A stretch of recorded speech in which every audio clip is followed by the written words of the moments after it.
कर्म का बंधन अवश्य निर्मित होता है, किंतु कार्य का बंधन निर्मित नहीं होता पार्थ। तुम्हें कर्म और कार्य के बीच क्या भेद है, ये जानना आवश्यक है। सभी कर्म कार्य, किंतु सभी कार्य कर्म नहीं। कर्म उस कार्य को कहते हैं जिसके साथ फल की आशा जुड़ी। मनुष्य जब भी सुख की, संपत्ति, प्रशंसा की आशा रखकर कोई कार्य करता है तो वो उस कार्य के फल से बंध जाता है। जब किसी कर्म को फल की आशा से किया जाए तो उसे सकाम कर्म योग कहते हैं, और जब किसी कर्म को बिना किसी फल की आशा से किया जाए तो उसे निष्काम कर्म योग कहते हैं। इसी कारण से उसे बार बार जन्म लेना पड़ता है। वास्तव में मनुष्य को कोई कर्म नहीं बांधता, कर्म से जुड़ी आशाएं उसे बांधती।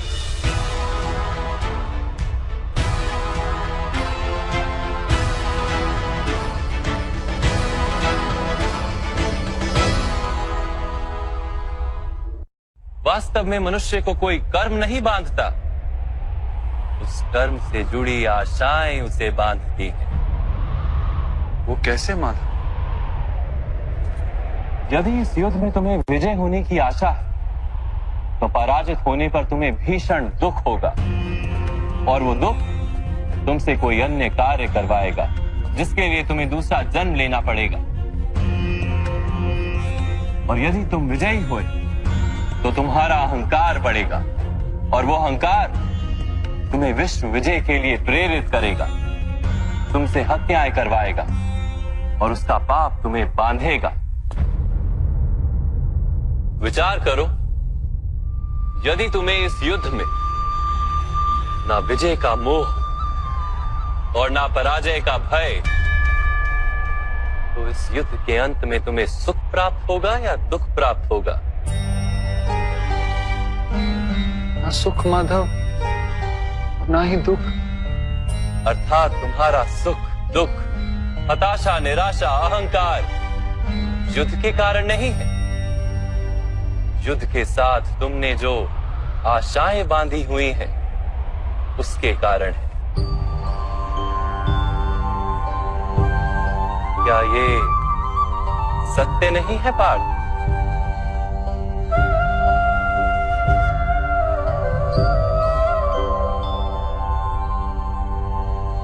सुख दुखे समे कृत्वा लाभा लाभो जया जयो ततो युद्धाय युज्यस्व नैवं पाप मवाप्स्यसि। अर्थात सुख दुख को समान मानकर लाभ हानि जय पराजय का विचार किए बिना यदि तुम युद्ध करोगे कौन्तेय, तो तुम पाप के भागी नहीं बनोगे।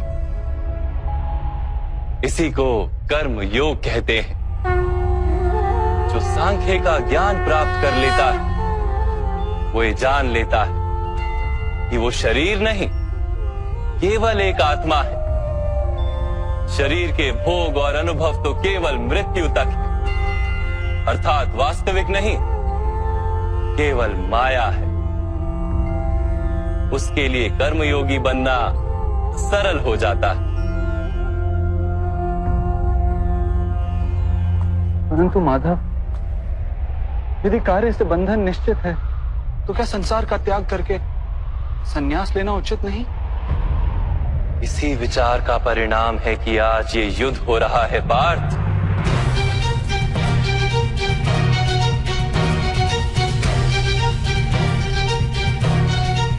विचार करो, जब सत्व गुण से भरे धर्म को जानने वाले लोग कर्मों का त्याग करते हैं, तब अधर्म से भरे लोग भी संसार को चलाते हैं।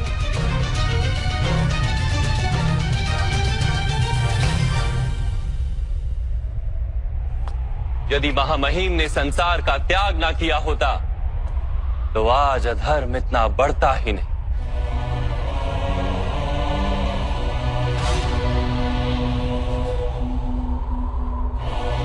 और तुम्हारे पिता ने यदि संन्यास ना लिया होता तो आज भ्राता युधिष्ठिर सुख से राज कर रहे होते।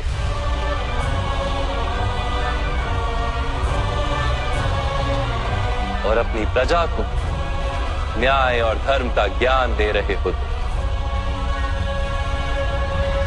किंतु दुखदायक बात तो यह है पार्थ कि सत्वगुण से भरे मनुष्य ही संसार को लाभ दे सकते हैं, किंतु वो ही संन्यास का विचार करते हैं। जैसे जल तो भाप बनकर उड़ जाता है और कीचड़ कीचड़ वहीं पड़ा रहता है, वैसे सत्वगुणी सज्जन लोग तो संसार का त्याग कर देते और तमस से भरे अधर्मी लोग संसार में कार्य करते हैं। इसी कारण से संसार में पाप और अधर्म बढ़ता है।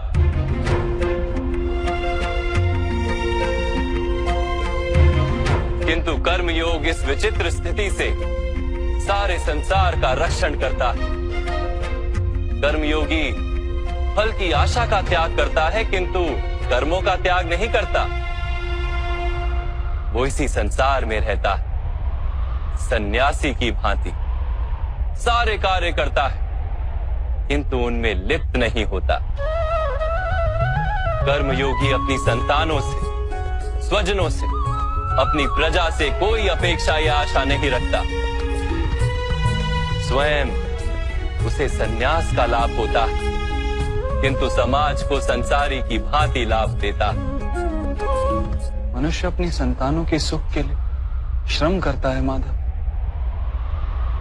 अपनी संतान से सुख की अपेक्षा कैसे न रखे? मनुष्य अपनी संतानों के लिए जो भी करता है वो व्यापार है या प्रेम पार? प्रेम माधव। तो फिर अपने कार्यों के प्रति फल की इच्छा क्यों पार? भविष्य का लाभ तो व्यापार में देखा जाता है, प्रेम में नहीं। जो मनुष्य अपनी संतानों का चरित्र निर्माण उचित रूप से करता है, संतानों को प्रेम और धर्म के संस्कार देता है, उसकी संतानें भी मनुष्य को प्रेम और सुरक्षा अवश्य देती।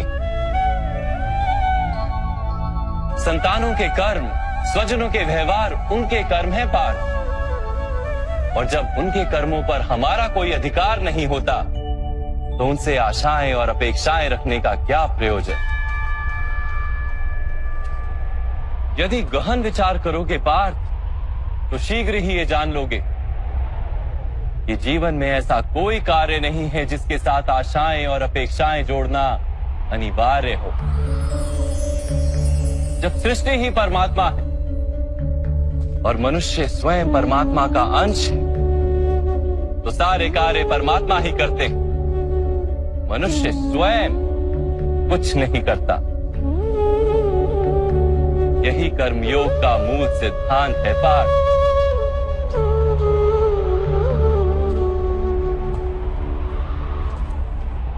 तुम्हें भी कर्मयोगी बनकर ये युद्ध करना आवश्यक है पार्थ। त्रिगुणिया विश्या वेदा निस्त्रिगुण्यो भवार्जुना, निर्द्वंद्वो नित्यस्तत्वस्थो निर्योग क्षेम आत्मवान। तीन गुणों का त्याग करके निर्गुण बन जाओ पार्थ, इस द्वंद्व से मुक्त हो जाओ। सदा सत्व अर्थात परमात्मा में बुद्धि लगाकर कर्तव्य का वहन करते रहो। कुछ प्राप्त करने की इच्छा और कुछ प्राप्त किए हुए का रक्षण करने का विचार त्याग दो पार्थ, और अपनी आत्मा को स्वतंत्र कर।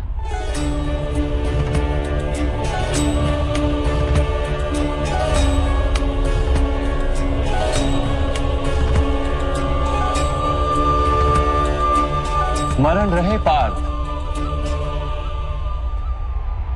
कर्मण्यवाधिकारस्ते मा फलेषु कदाचन, मां कर्म फल हेतुर्भू मा ते संगोस्त्व कर्मणि। तुम्हारा अधिकार तो केवल कर्म करने का है, फल तो ईश्वर के हाथ में। इसलिए ना कर्म से भागना उचित है और ना ही कर्म के फल की आशा रखना उचित है।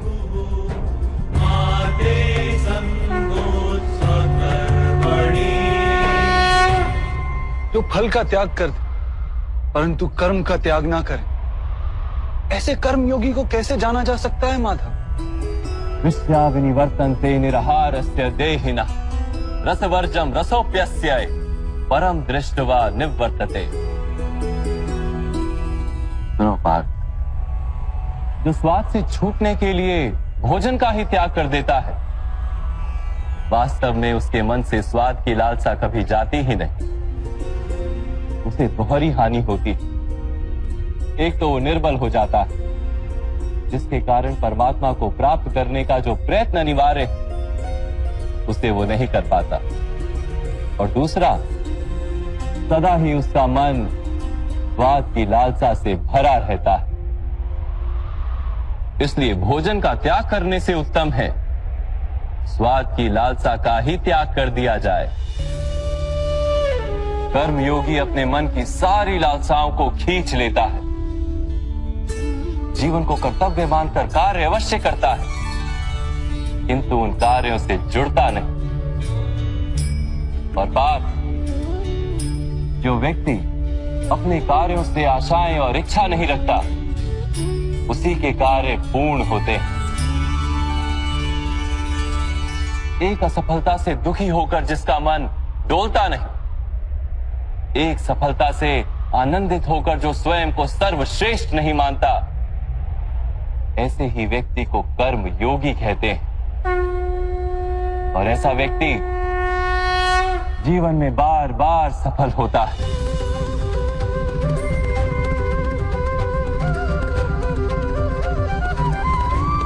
ध्यायतो विषयान् पुंसः संगस्तेषु पजायते संगात संजायते कामा कामात् क्रोधोऽभिजायते क्रोधात् भवति सम्मोहः सम्मोहात् स्मृति विभ्रमः स्मृति भ्रंशात् बुद्धिनाशो बुद्धिनाशात् प्रणश्यति। फल की आशा से कामना प्रकट होती है, और कामना का तो स्वभाव है असंतुष्ट रहना। असंतोष से क्रोध उत्पन्न होता है, और क्रोध से मोह जन्मता है।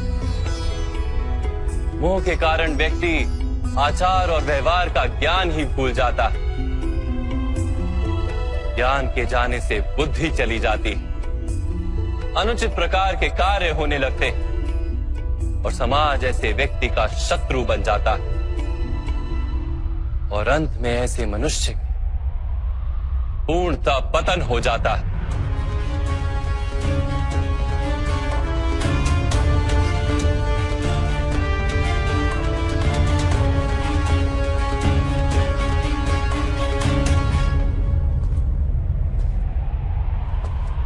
जैसे भ्राता दुर्योधन, उनके सेनापति महामहिम उनके ही शत्रु हैं, और तुम्हें विजय का आशीर्वाद दिया।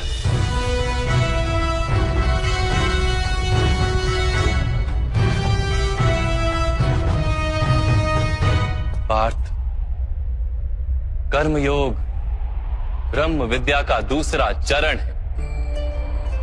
परमात्मा में अपनी बुद्धि स्थिर करो, स्वयं को आत्मा जानो, मिथ्या बंधनों से मुक्त हो जाओ, और फल की आशा का त्याग करके केवल कर्म करते रहो।